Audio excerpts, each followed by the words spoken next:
O sol se punha devagar, dourando os vastos campos de cana-de-açúcar. A casa grande da fazenda São Clemente, orgulho do barão de Albuquerque, erguia-se com suas varandas amplas, colunas neoclássicas e janelas com vidros importados. Mas atrás daquela beleza opulenta, escondia-se um segredo pesado como o aço das correntes que prendiam corpos e vontades. Dona Carlota de Albuquerque, filha única do barão, era conhecida nas redondezas não por sua educação ou nobre linhagem, mas pelo escárnio de sua aparência. Era uma jovem de 22 anos, de carnes fartas e andar trêmulo, sempre vestida com tecidos escuros como se tentasse apagar a própria silhueta. A mãe morrera ao dar à luz, e o pai jamais perdoara a filha por isso. Em vez de amor, oferecia-lhe desprezo, em vez de liberdade e muros. Naquela manhã, Carlota fora chamada à biblioteca pelo pai. O velho barão, homem de rugas fundas e voz fria, estava sentado em sua poltrona de couro, com uma taça de conhaque na mão. Chegou a hora de acabar com esta vergonha. Carlota menos, disse ele, sem olhar nos olhos da filha. Você será trancada na Ilha Desativada. Está muito claro que nenhum homem de respeito jamais a tomará como esposa. Mas talvez no convívio com a ralé você aprenda seu verdadeiro lugar. Carlota tentou protestar, mas não ousou erguer a voz. Sabia que as palavras dela não valiam ouro, nem mesmo cobre. Naquela mesma tarde, foi levada por criados em silêncio até uma das antigas senzalas, agora desativada. Era um bloco de pedra distante da casa grande, escondido por bambuzais. No interior, janelas pequenas, grades antigas, o cheiro de ferrugem e solidão, mas não estava sozinha. Lá, algemado a uma viga de madeira, estava um homem de pele escura e olhos de carvão, fortes e ardentes. Era Manuel, um escravo acusado de insubordinação por ter se recusado a abaixar os olhos diante do capataz. Alto, magro e de músculos desenhados pelo trabalho na roça, tinha uma presença quase sobrenatural. Carlota arregalou os olhos. Ela, uma filha de barão, trancada com um escravo, o sangue lhe ferveu. Mas curiosamente, não de raiva, menos de vergonha, de medo e de um fascínio silencioso que não soube nomear. No silêncio das noites os dias passaram lentos como formigas. No começo, Carlota chorava em silêncio, deitada num catre duro, o vestido sujo e os cabelos soltos. Manuel mantinha-se afastado, mas seus olhos a observavam com atenção silenciosa. Quando ela tremia de frio, ele lhe oferecia um cobertor rasgado. Quando ela deixava a comida intocada, ele dividia a própria ração com ela. Até que numa madrugada, de chuva, o teto começou a vazar, encharcando tudo. Carlota, desesperada, gritou. Manuel, livre das correntes por ordem do próprio barão que queria testar sua moral, veio até ela. Sem dizer palavra, puxou-a com força e abrigou-a sob um canto seco do barracão, protegendo-a com seu próprio corpo. Ela chorou como nunca antes. E ele pela primeira vez falou: não devia estar aqui, nem você, nem eu. A partir daquela noite, algo mudou. Um pacto impossível com o tempo. Carlota começou a ver Manuel não como uma coisa, como seu pai a havia ensinado, mas como um homem, forte, inteligente, de fala contida e dignidade que nem os açoites haviam conseguido. Ele lhe contava histórias da floresta, da língua iorubá, de sua avó feiticeira que dizia que ninguém nasce cativo. Só se esquece quem é, Carlota. Em troca ensinava-lhe a ler. Usavam carvão nas paredes, soletrando nomes, desejos, promessas. Foi numa dessas noites, com a luz da lua entrando pela fresta da porta, que Carlota fez a pergunta: e se fôssemos embora? Manuel olhou-a com intensidade. Ir para onde, sinhá? Para qualquer lugar que não seja este inferno, respondeu ela com a voz trêmula. Eu tenho joias escondidas. Conheço a mata. Sei onde o capataz dorme, onde as armas estão guardadas. E por que me ajudaria? Perguntou ele, desconfiado. Ela hesitou. Então, com os olhos molhados, respondeu: porque estou tão presa quanto você, Manuel. Só que minha prisão tem tapetes e janelas. Mas dói igual. Eles selaram o pacto ali. Um plano secreto. Uma fuga. Dois mundos inimigos se unindo contra um inimigo comum. O barão de Albuquerque. Mas o destino, cruel como a chibata, já preparava suas próprias armadilhas. A cada amanhecer na senzala esquecida, Carlota e Manuel se aproximavam não apenas pelo desejo do fuga, mas por algo mais profundo, mês e silencioso. Uma cumplicidade que ia além das palavras. Ela, acostumada a mandar, aprendia a ouvir. Ele, treinado para se calar, aprendia a confiar. O plano era perigoso e exigia precisão. Carlota sabia da rotina da casa grande.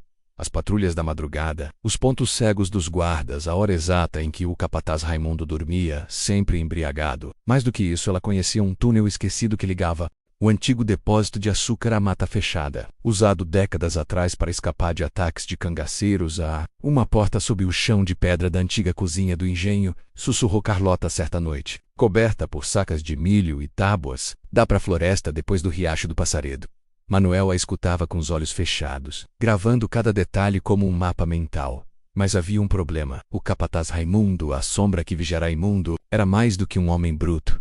Era os olhos do barão, o braço que castigava, o cão de guarda que farejava o medo. Desde que Carlota fora trancada com Manuel, ele rondava a senzala com mais frequência. Algo o incomodava menos, talvez a ideia de uma filha da elite dividindo espaço com um homem cativo. Ou talvez, uma suspeita crescente que se enraizava como erva daninha. Numa manhã de céu cinzento, Raimundo entrou de surpresa no barracão. Carlota, que estava sentada próxima a Manuel, afastou-se num salto, mas o olhar do capataz já havia captado o que não devia. Muito conforto nessa senzala, hein? Rosnou ele, com os olhos sem brilho. Muito cochicho, muito segredinho. Ele se aproximou de Carlota. Com um sorriso torto, sinhazinha, devia lembrar que é uma dama. E dama que se mistura com bicho, vira bicho. Também Carlota sentiu o estômago revirar. Mas com uma coragem nova ergueu o queixo e respondeu. E o senhor devia lembrar que não passa de um criado. Nada mais. Raimundo cerrou os punhos, mas não ousou tocá-la. Ainda não. Naquela noite, Carlota e Manuel sabiam. Precisavam agir logo. O tempo era inimigo. A ferida no passado naquela mesma semana, Manuel revelou a Carlota algo que guardava em silêncio. Eu já tentei fugir. Uma vez, com minha irmã. Ele baixou os olhos. Pegaram ela. Mataram-na na frente de todos. Me deixaram vivo para servir de exemplo. Carlota sentiu uma dor súbita no peito. Aproximou-se dele, encostando a mão em seu braço nu, uma pele marcada por cicatrizes antigas. Desta vez, ninguém vai morrer, Manuel. Eu juro. Ele a olhou de forma diferente. Pela primeira vez sem distância, se não dar certo, se nos pegarem, sussurrou ele. A vergonha será do meu pai, não minha. E seus dedos tocaram os dele. Foi um gesto breve, mas poderoso. 2 mundos, 2 castas, 2 destinos entrelaçados por uma faísca inesperada. A noite do ensaio na penúltima lua cheia, antes da fuga planejada. Decidiram testar o caminho até a entrada do túnel, usando uma desculpa, menos Carlota dizendo estar doente e precisando sair ao pátio por ar fresco. Menos conseguiram. Por Maia Rora, se esgueirar até a ala antiga do engenho, era como entrar no ventre de uma fera morta. Paredes com limo, chão úmido, cheiro de podridão e passado. Carlota, com os dedos trêmulos, afastou as sacas de milho e revelou uma laje solta. Com esforço, levantaram a pedra e viram os degraus de barro úmido, que levavam à escuridão. Manuel sorriu. Pela primeira vez, um sorriso inteiro está aqui. O caminho. Mas não estavam sozinhos. Lá fora, nos matos, Raimundo vigiava. Sem ser visto, sem fazer barulho, e agora tinha certeza. Havia algo entre aquela sinhazinha e o escravo, algo que não podia permitir. As noites ficaram mais tensas. Cada passo, cada olhar trocado era uma ameaça ao plano. Carlota acordava assustada, sonhando com armadilhas, e Manuel dormia com o olho sempre aberto. Certa tarde, um criado leal a Carlota menos um mulato chamado Neco, surdo de um ouvido e considerado inútil pelos senhores menos, aproximou-se sorrateiro da senzala onde ela estava presa. Sinhá, ouvi coisa feia. Raimundo vai falar com o barão. Diz que tem nojo do que viu. Que viu a Sinhá, misturada com um negro. Carlota empalideceu. O sangue fugiu-lhe do rosto. Ele vai contar tudo, disse ela a Manuel, num sussurro de desespero.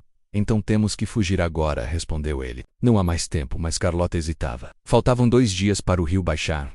O túnel levava até ele. Se fugissem agora, seriam levados pela correnteza. A outra opção, esperar e talvez morrer?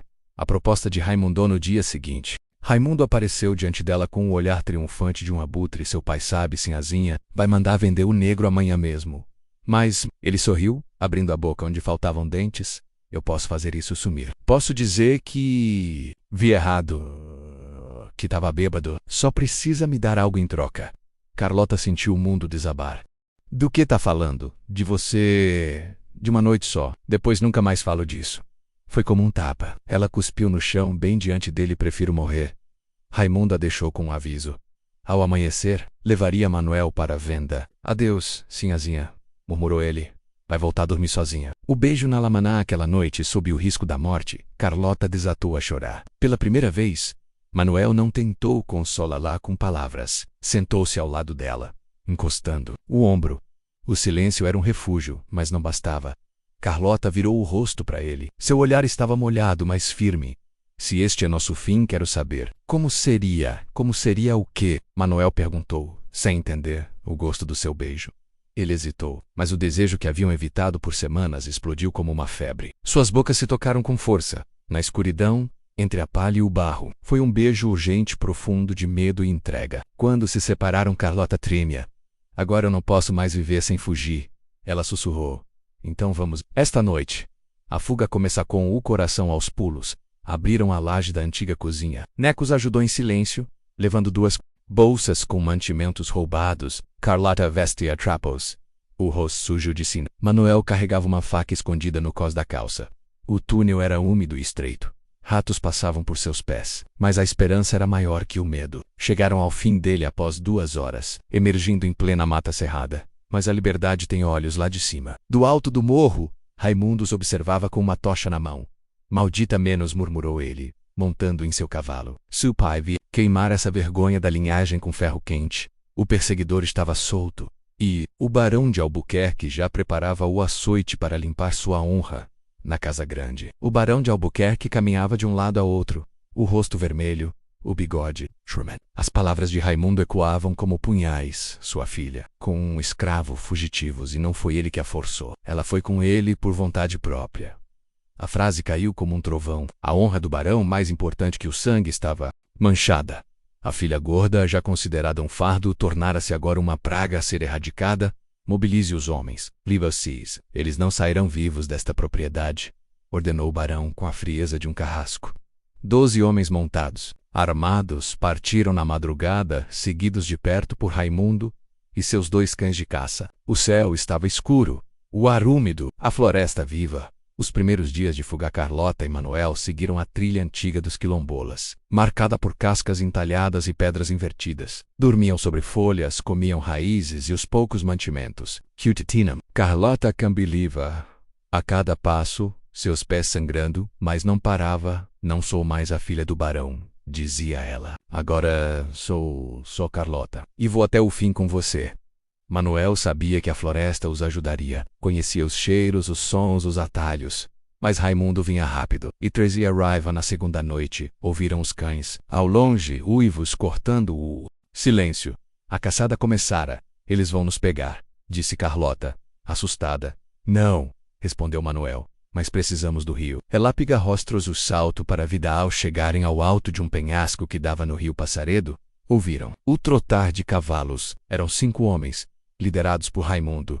Um deles gritou, renda-se, Manuel! Assim pode ser perdoada. Mas você vai morrer como bicho. Manuel olhou Carlota. Ela estava exausta, os pés inchados, os olhos ardendo. Confia em mim? Ele perguntou. Sim, menos ela respondeu. Mesmo sem saber no que, ele a puxou, e os 2 pularam do penhasco. O impacto com a água gelada foi como uma bofetada do mundo. O rio os levou, girando, batendo em pedras, engolindo-os quase inteiros. Mas sobreviveram. Saíram da margem oposta, arrastando-se como náufragos. Raimundo desceu aos berros, mas os perdera. Pela primeira vez, não sabia para onde ir. O abrigo. Inesperador na margem norte do Passaredo, encontraram abrigo em uma caverna escondida entre cipós. Lá, Carlota desmaiou de febre. Manuel cuidou dela com folhas, ungüentos, rezas da avó. Durante 3 dias, ela delirou, chamando pela mãe. Quando despertou, o sol já voltava a brilhar. Onde estamos? Perguntou, fraca. Num lugar que eles não conhecem. Um lugar livre. Foi ali que pela primeira vez dormiram juntos, não como fugitivos, mas como 2 corpos que se reconheciam na dor e no desejo. E foi naquela noite que Manuel lhe contou seu nome verdadeiro. Meu nome, Noah. Isso foi o nome que me deram. Meu nome é Omolu, da nação Jeje, filho de Ogam. Carlota sorriu. Então agora você tem um nome, e eu tenho uma escolha. Ela o beijou com doçura, e sussurrou. Eu escolho você. Mas a liberdade nunca vem sem custo. Na manhã seguinte, na entrada da caverna, encontraram uma cruz feita com gravetos e um pedaço de tecido do vestido de Carlota amarrado nela. Eles haviam sido encontrados. Manuel, agora Omolu, sabia o que aquilo significava. A cruz de galhos com o tecido de Carlota era uma ameaça velada. Um recado. O capataz Raimundo estava próximo e brincava com um medo deles. Ele quer nos cansar, nos quebrar antes do bote, disse Omolu. Carlota, embora ferida e fraca, apertava o punho. O que antes era fragilidade agora era fúria. Meu pai quer apagar o escândalo. Prefere me ver morta do que feliz. Então, ele que venha. Decidiram continuar pela trilha dos negros fugidos, em direção a uma antiga zona de quilombo abandonado. Mas o tempo estava se esgotando. As chuvas se aproximavam, e Raimundo também. Na madrugada seguinte, o ataque aconteceu. 2 homens surgiram do mato. Um disparou uma espingarda, errando por pouco. Omolu lutou com fúria. Matou um deles com uma estaca improvisada, mas o segundo o atingiu com um tiro de raspão na perna. Carlota, com um grito que não parecia humano, golpeou o homem pelas costas com uma pedra. Ele caiu morto, ofegantes, cobertos de lama e sangue. Os 2 se abraçaram. O mundo inteiro parecia desabar ao redor. Mas estavam vivos. Somos assassinos agora, sussurrou Carlota. Somos livres, respondeu Omolu. O julgamento dos fantasmas naquela noite. Em abrigo improvisado sob folhas, Carlota falou o que nunca ousara. Quando eu era menina, o barão dizia que meu corpo era uma vergonha. Proibia-me de dançar, de rir, mandava que me cobrissem. Mandava que eu me escondesse. Ela tocou a cicatriz. Em sua perna menos de um corte antigo, de quando tentou fugir aos 13 anos. Hoje, com você, sinto meu corpo como um templo. Não importa mais o peso. Eu sou inteira, Manuel, porque você me viu quando ninguém quis ver. Omolu segurou seu rosto. Você me ensinou que liberdade não é só correr. É poder amar sem medo. É olhar alguém como igual. Se beijaram como se o mundo estivesse à beira do fim menos e de fato estava. Para eles, a volta a origem nos arredores da antiga mina de ouro desativada, onde negros foragidos viviam como sombras. Carlota e Omolu encontraram o quilombo dos vagalumes. Um pequeno grupo de sobreviventes, velhos, mulheres com crianças. Eram fantasmas da história, vivendo escondidos sob árvores. Ao verem o casal, hesitaram. Mas um ancião os reconheceu. Você é o filho de Jandira, a feiticeira. Eu a conheci. Omolu se ajoelhou. Foi acolhido. Durante uma semana ficaram ali. Carlota foi tratada como irmã. Costurou roupas, cozinhou, aprendeu a língua dos antigos. Sua presença foi primeiro estranha, mas depois celebrada. Até que chegou a notícia. O barão estava oferecendo recompensa. Não queria mais silêncio. Queria espetáculo. Queria capturar os 2 para enforcá-los em praça pública. O quilombo não queria guerra. Mas Carlota tomou uma decisão. Eu volto. O quê? Gritou Omolu. Tá louca? Se eu me entregar, eles não saberão onde você está. Não procurarão mais Elsme Quiron. Não você. Você é tudo que tenho, sussurrou. Ele e eu quero te salvar. Como você me salvou? No dia seguinte, Carlota, vestida com túnicas negras, cortou seus cabelos loiros, prendeu-os num pano e caminhou até a vila próxima, sozinha. O espetáculo povoado inteiro se reuniu para ver. A vergonha da nobreza. O barão estava lá, ao lado do padre, do juiz e de Raimundo. Triunfante, Carlota foi amarrada em praça pública diante do pelourinho. Suja, magra, mas com olhos de fogo. Confessa. Sua perdida menos, gritou o padre. Diga que foi enfeitiçada, que caiu na perdição. Ela sorriu, foi amor, silêncio, murmúrio, e foi a coisa mais pura que já senti na vida. Ele me ensinou a andar, a viver, a ser livre. O barão ficou lívido. Açoitá-la, sem chibatadas, depois será enviada para o convento das Redentoras, onde morrerá esquecida. Quando o capataz Raimundo se aproximou com um chicote, ouviu-se um tiro. Raimundo caiu morto. Na multidão, Omolu se erguia com uma espingarda de 2 canos. Ninguém toca nela. A praça congelou. Omolu, armado, firme, de pé sobre o telhado da venda de secos e molhados, apontava a espingarda para o pelourinho onde Carlota estava amarrada. Um tiro certeiro havia matado Raimundo. O segundo cano estava pronto. Os soldados hesitaram. O povo recuou. O barão gritou: matem-no! Atirem! Mas os homens não se moveram. A força de Omolu, seu olhar, seu gesto, fizeram tremer até os mais brutais. Aquilo não era um escravo, era uma lenda viva, uma tempestade contida. Carlota, ensanguentada, olhava para ele com olhos de amor e fúria. Foge! Gritou ela. Não morra por mim! Não vou fugir. Não sem você. Então, inesperadamente, o ancião do quilombo dos vagalumes surgiu, acompanhado de outros 7 membros. Homens e mulheres que haviam se escondido por décadas. Estavam armados com lanças, facões, arcos. O tempo do medo acabou, disse o velho. A filha do barão é agora uma de nós. O povo assistia em silêncio, hipnotizado.